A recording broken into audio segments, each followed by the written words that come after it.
approach art the same way I approach the game. I took on the same D-boy mentality in selling art. He's been the best in all the things that he's attempted.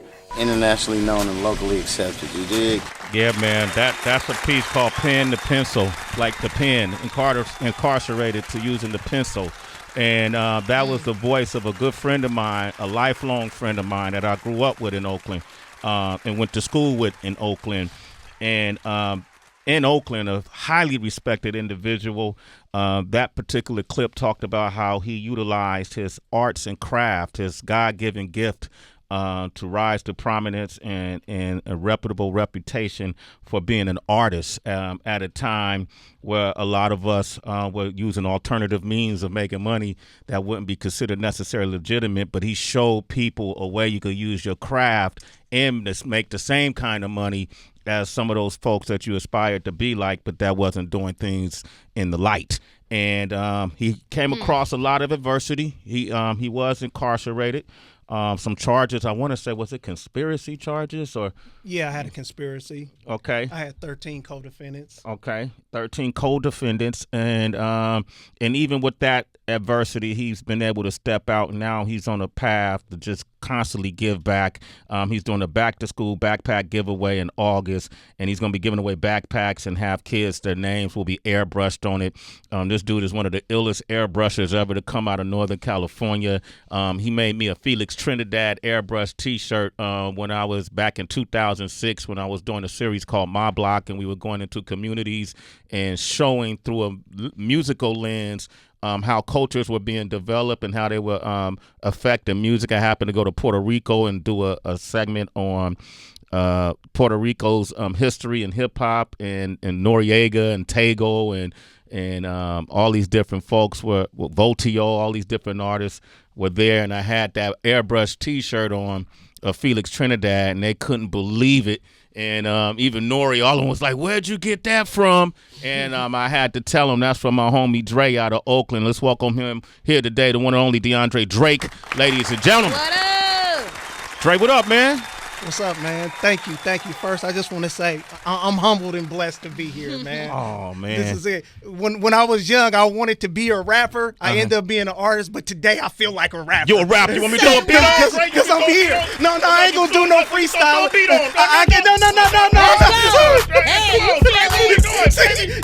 Come on, Dre. You don't want to do it? I know you got 16. I'm in the house here with Sway. Everybody on the streets call me Dre. That's about all I got. Let's turn the beat off so we can talk. Okay? Wow, man.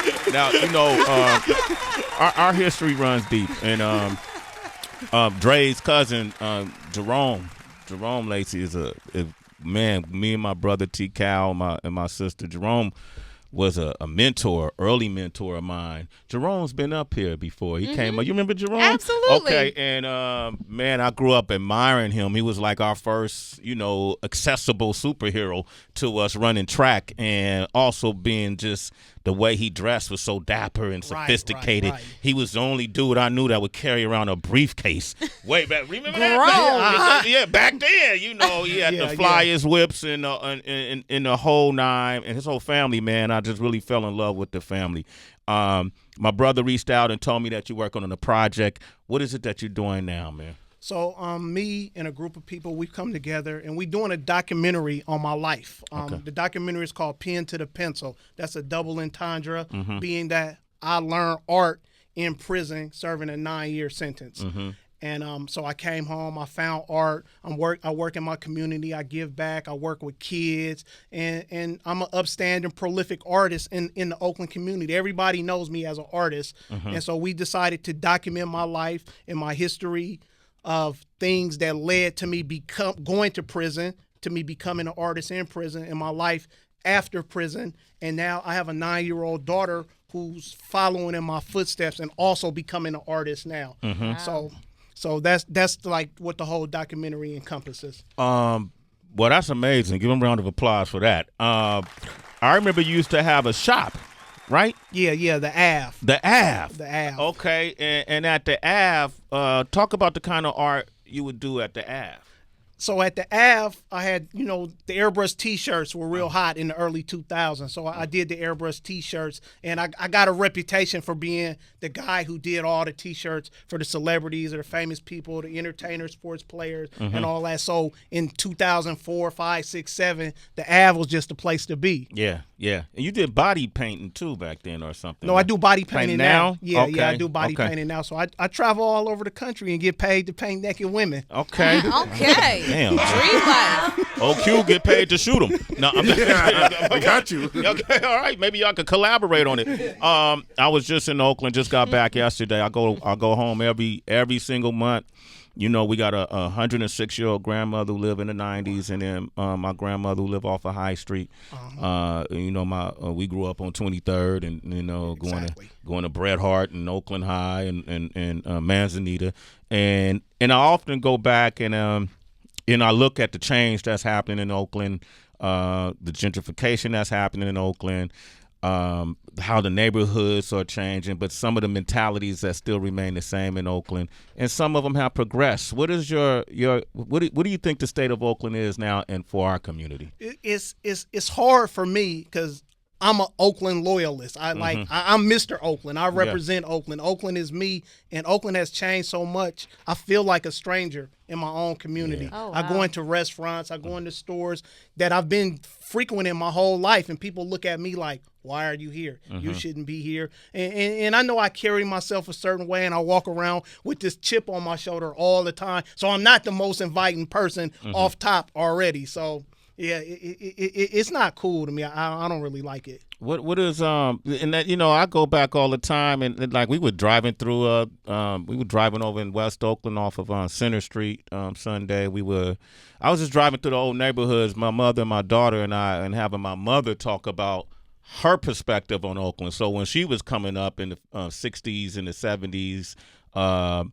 at the 50s, 60s, and 70s, she was talking about how much it changed, and we came up in the 70s, 80s, and 90s, how much it changed for us, and then we're talking about how much it's changed now. In the past 10 years, it's changed like a lot. What do you think we can do to be a part of the change, though?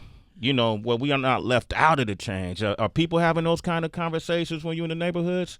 People are having those conversations. The hardest part of being part of that change is owning real estate in those communities. But unfortunately, a lot of people in my generation gave up their mothers, their fathers, their grandparents, real estate to move to what they thought were better neighborhoods. So I always say amongst my friends, we gave the city away. And so that's how I kind of feel about it. How you think I think the 80s was a really interesting time for us, because that's when, the crack game just start to really flourish, that whole diabolical thing that was taking place. And it felt like it was profitable, but at the same time, I think for every profit made, there was 10 losses that hit us. But how do you think the 80s really affected the community, given what was going on? The 80s is bad. Like, I look at a generation of our future leaders were taking, our future doctors, future sports stars, whatever, teachers, dancers. We lost all of them to the street, to drug use, to prison, to murder, to all that. That's how it really affects, and you see the residual effects of that in the children. And now in their grandchildren also, you still see the effects of things that people did in the 80s right now today in kids in elementary school. So when you're doing back-to-school backpack giveaways, what is your purpose for doing that? What's your objective? Man, I just want to do my part. I did wrong out there. I'm not sitting up here being an angel or I'm innocent, so I've done wrong, but I've been doing right for a long time. And so it's just something that I want to do to show that my participation and be that helping hand, because a lot of people have helped me to get to where I am today. You helped me right now. And people helped me to be able to talk to you. People help me in my community. They frequent my business. They network for me. They do all kind of things. So I want to give back. You want to give back, man. It's DeAndre Drake, ladies and gentlemen, aka Drake. How can people reach you, man? You can reach me at my website, airballing.com. I'm on Instagram, airballing. I'm on Facebook, airballing. I'm airballing everything. If you Google airballing, anything you find is me. That's airballing, AIRBALLIN. Okay, and we're gonna be doing this project that you're putting together right now. right? Right. Okay. Talk about that. What is this project, and what can people expect to see it? From the documentary? Yeah, the documentary. So the documentary will be coming. We plan to release it this summer. We pushed it off a little bit because we're making some major changes to it that's going to actually make it better. But you're going to see my whole life story. You're going to see, if you're familiar with Oakland, you're going to see Oakland's life story because there's so many familiar faces from Oakland that are going to be in this documentary who are part of my story. And so they share their input and my effect on their lives and their effect on my lives through this whole story dating from the 80s up until the present. Okay, I'm looking forward to that, man. We got Al on the line from Pennsylvania. Good morning, Al. How you doing? Al. Good morning, Sway. What's that? Well, I know FB is in there. Tracy G, crew. Okay. Yeah, to say what's up to everybody. What's and up, Big Al? Let's What's Big up, Al, Al? Big What's Al, up, man. What up, Al? Al, what's your question? Oh, I was just giving a shout out to my man Airball, and I follow him on Instagram as well. I'm an airbrush artist too, and we always give props to each other's work. So basically, just wanted to give that shout out to him, my man. Thanks, bro. I really appreciate you, man. That's love right there. Okay, that's what's up, Al. Man, thanks for your call. Yeah, I can't let you go though, Dre, without asking you about the current state of the Golden State Warriors right now, brother. Every single day. I thought we were gonna get out of Nah, that. we can't get out of that. Not with you know, Oakland it here. feel like the whole country is against the Warriors because they champions. I don't understand that. That's the story of Oakland. We stay on top, baby, and everybody want to hate on us. What is that about, man? Do you want the radio answer, the politically correct answer, or you want my real answer? Give your real answer, Dre. So my real answer is, what did I say earlier? I'm Mr. Oakland. Yes. I rep the town to the fullest. They're no longer an Oakland team to me. Oh. So that's my real answer. Oh, plot twist. The Raiders are no longer an Oakland team to me. Okay. To me, that's how hard I rep Oakland. I don't do Bay Area, just Oakland. Damn. So that's it. They're no longer an Oakland team to me. So whatever happens with this championship, Okay. let the cars fall how they fall. Okay. Well, it's different. It's different levels to Oakland.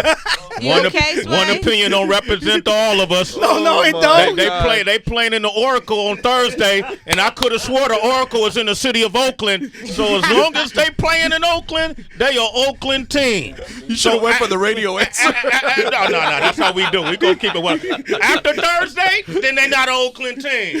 But I'm riding with them until then. And I respect that. Yes, indeed. But one thing about me, I'm so Oakland, I never root against Oakland. Yeah. So I'm not rooting against them. I just don't really have no feeling about what they doing. Like broke your heart. I've already disconnected from them. They broke his heart. Yeah, I've already disconnected from them and the Raiders. And the Raiders. Total disconnect. Damn. Okay. Total disconnect already. Damn, man.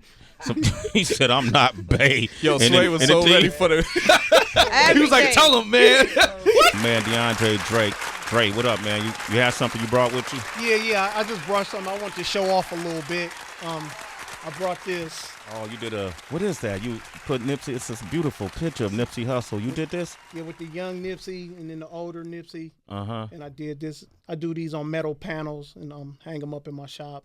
That's incredible. How is that lasered or how? No, that's airbrush. That's airbrush. That's all. Oh, okay. Yeah, that's okay. all. That's all airbrush. Okay. Yeah, and then I brought this one to show you.